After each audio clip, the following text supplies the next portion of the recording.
Hello there, very good afternoon and welcome to Lunchtime News on TV1 for the news first where the people come first. I'm Martin Satyanesan. Let's start off with a look at your headlines for this afternoon. Proposal to reduce electricity tariff by 27% for those using between 0 and 90 units. 53rd session of the UN Human Rights Council begins today. Rohita Bogolagama appointed as a new Sri Lankan High Commissioner to the UK. Sri Lanka's first game in the ICC Cricket World Cup qualifiers today against UAE. Sri Lanka and the United Arab Emirates are set to clash in their first ICC World Cup qualifier match. Let's cross over to the toss and continue with the news.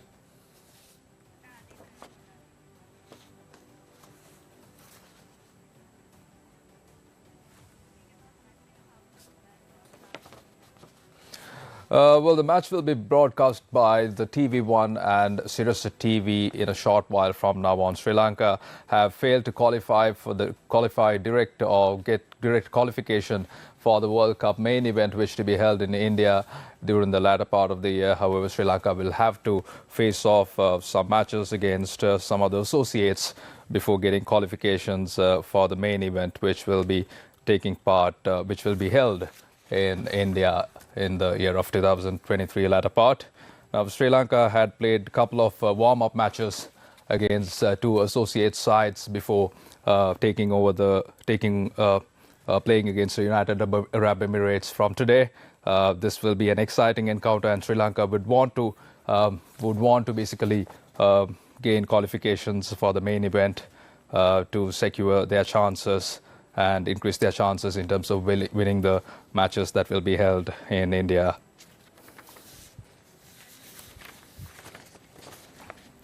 Sri Lankan captain Dasun Shanaka said during one of the press conferences that his side will be confident to go ahead and beat some of the associate nations during the qualifier matches. Sri Lanka brought in Dimuth Karunaratne to the one-day international side after he was made as the captain in the 2019 World Cup that was held in England.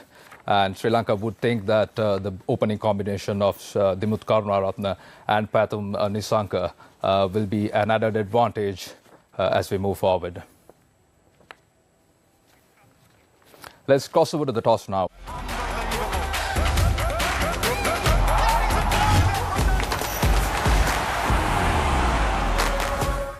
අයිබෝවන් ශ්‍රී ලංකීය cricket ක්‍රීඩාලෝලී නොයසිල්ලෙන් බලාගෙන සිටි 2023 ලෝක කුසලාන ගමන් මගේ සුදුසුකම් ලබා ගැනීමේ තරඟ මාලාව තුළ ශ්‍රී ලංකා කණ්ඩායමේ පළමු අභියෝගයට අද ඔවුන් පිවිසෙන්නේ එක්සත් අරාබි එමිරාජ්‍ය කණ්ඩායම අතර. තරඟයේ පැවැත්වෙන්නේ ඔබ දන්නවා සිම්බාබ්වේ සත්කාරකත්වයෙන් සිම්බාබ්වේ බුලෙවායෝ ක්වීන්ස් ක්‍රීඩා සමාජ ක්‍රීඩාංගණය තුළ මේ වන විට සියලු කටයුතු සූදානම්.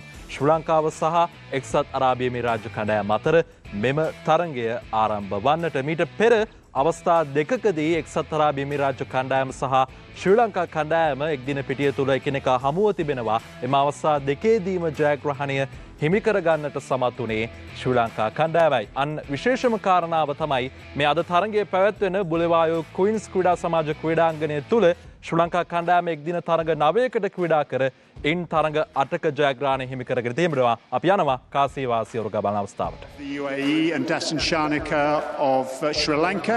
Dasun, I think you've got the coin. Tails. Tails is the call. Tails it is.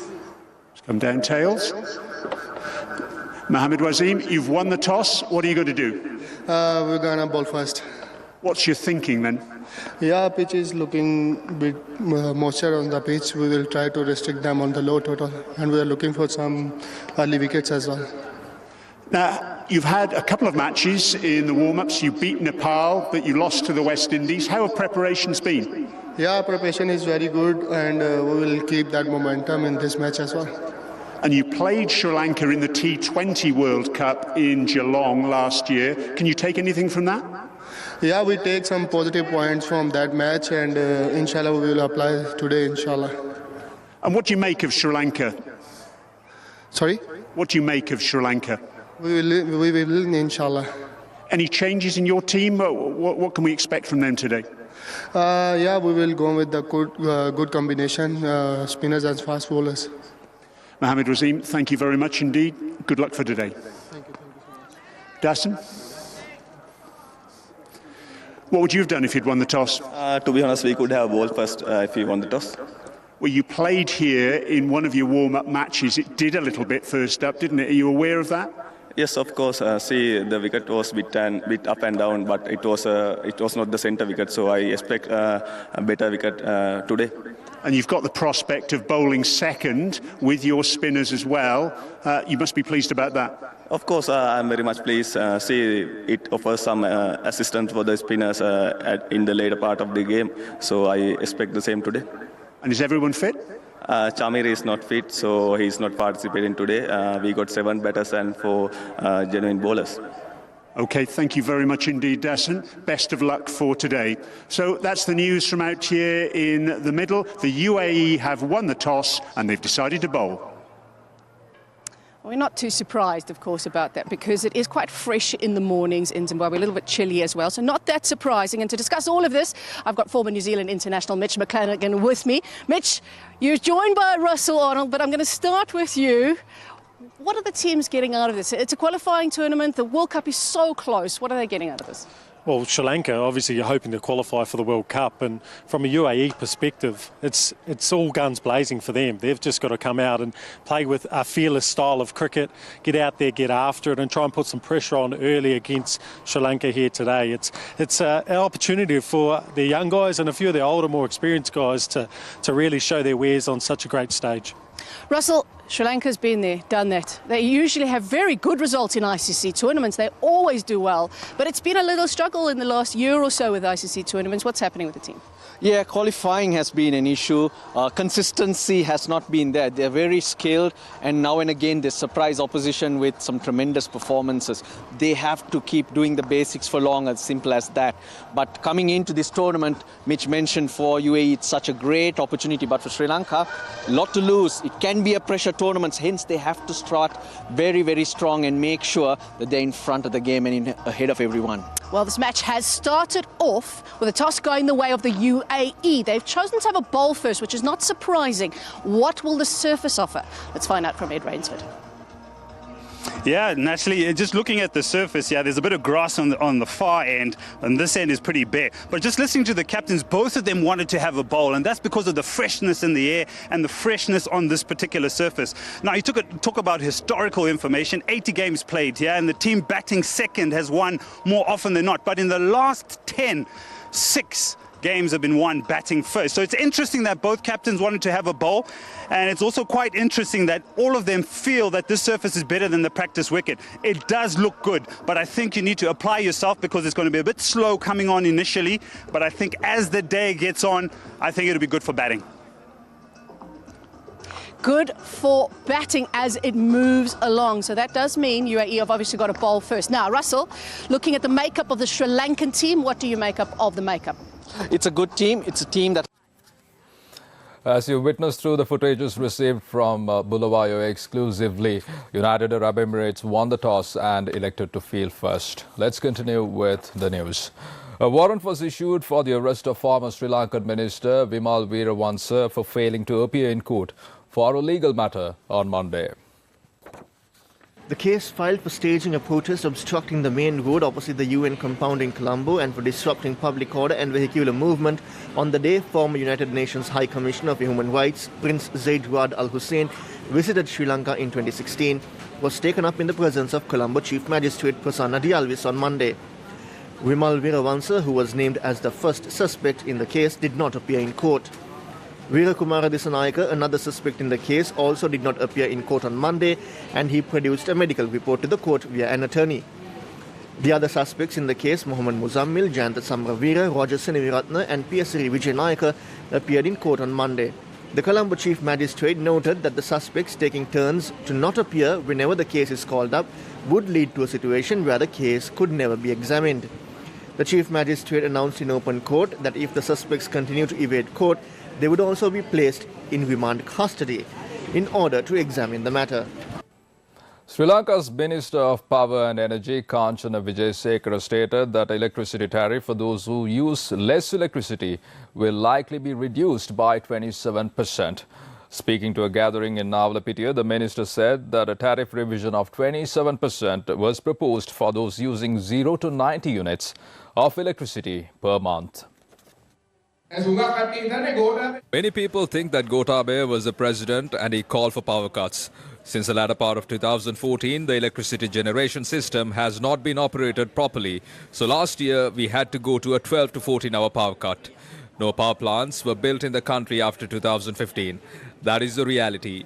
Some people think that we are happy increasing the electricity bill and the fuel prices.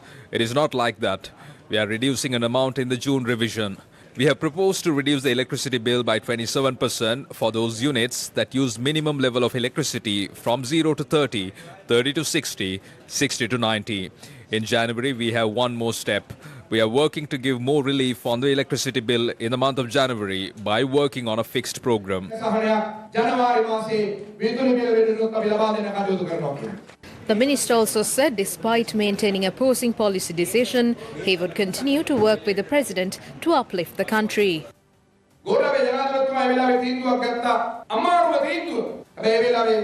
President Gotabaya Rajapaksa made the most difficult decision. The most difficult and appropriate decision he made at the time was to appoint Ranil Wickremesinghe as the Prime Minister and allow him to build a stable government and become the President. Although as the SLPP we may have separate views and policies, but we extended our support. Some may not agree with the principles of Ranil Wickremesinghe and may never have voted for him. What would happen if he keeps sabotaging? The country will head back to the year of queues.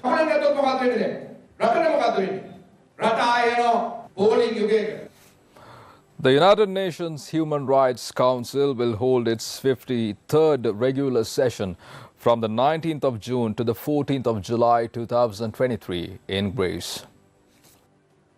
The session will open on Monday and will be addressed by the United Nations High Commissioner for Human Rights. During the session, the Council will hold 28 interactive dialogues with the special procedures, mandate holders and investigative mechanisms.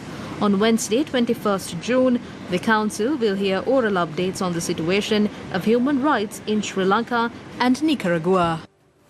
Chairman of the National Delimitation Committee, Bahinda Deshapriya, says the decision on the local government poll should be taken before September 15th, 2023.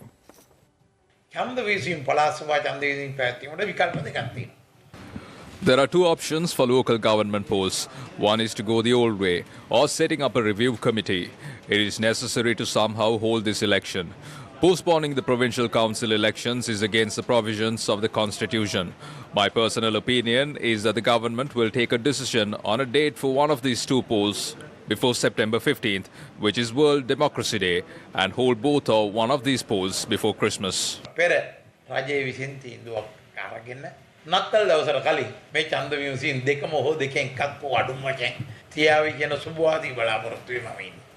Meanwhile, the national organizer of the Samagi Janabala Vegya, Desatanayaka, said that there is no legal basis for postponing the elections. Now the government does not hold elections, we have gone to court. We exert a lot of international influence on the government. At the same time, we are exerting various political pressures to hold elections. But the government is not holding the elections. Why? Is it really because there's no money? No. The government has money. The governor of the central bank said last week that they have now $3 billion in reserves. But even when there is so much money, why is it that they don't hold the election? Now, what is the demarcation work? It's a lot of chaos out there. No political party will accept this. The government does not accept it. Why did Ranil Wickremesinghe get in the middle of this to mess this up? This has nothing to do with voting and delimitation. Holding the election is a different story. Demarcation is another matter. But why put these together? Just to mess it up. Make a mess and postpone this election. This is completely illegal. There's no legal basis for postponing the election. Former Minister of Foreign Affairs Rohita Bogallagama has been appointed as the Sri Lanka High Commissioner to the United Kingdom effective August 1st, 2023. The appointment was confirmed by the President. Rohita Bogallagama previously served as the Governor of the Eastern Province. The LOLC Divi Savia program that aims to support the education of Sri Lankan children continues in the Kotmale education zone in the Nuwara district. The LOLC Divisavia program gives school books and stationery equipment to the most impoverished students in the country, ensuring a brighter future for them. This worthy initiative is a collaboration between the LOLC group and the Ministry of Education. Today, many students from the Mahavalisaya Primary School, Gankevala Primary School, Malhava Primary School and Choisi Tamil Primary School were provided with school books and stationery equipment. The children of Dispana Tamil College, Glenlock College and Al Hidayah Junior Colleges belonging to the Kotmal Education Zone also receive school supplies including books through the Divisavya program.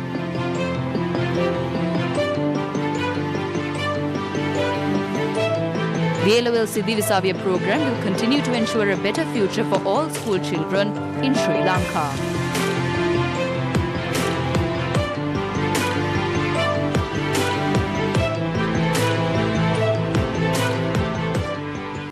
From that, we bring to a close this edition of Lunchtime News on TV1. For details of these stories and much more, simply log on to our website www.newsfirst.lk. Stay tuned to Sirasa TV and TV1 for the match between Sri Lanka and UAE. Sri Lanka will get their chances increased to qualify for the main event of the 50-over World Cup in India in the year of 2023. I'm Martin Satinis, and for the News First team, take care and have a nice day.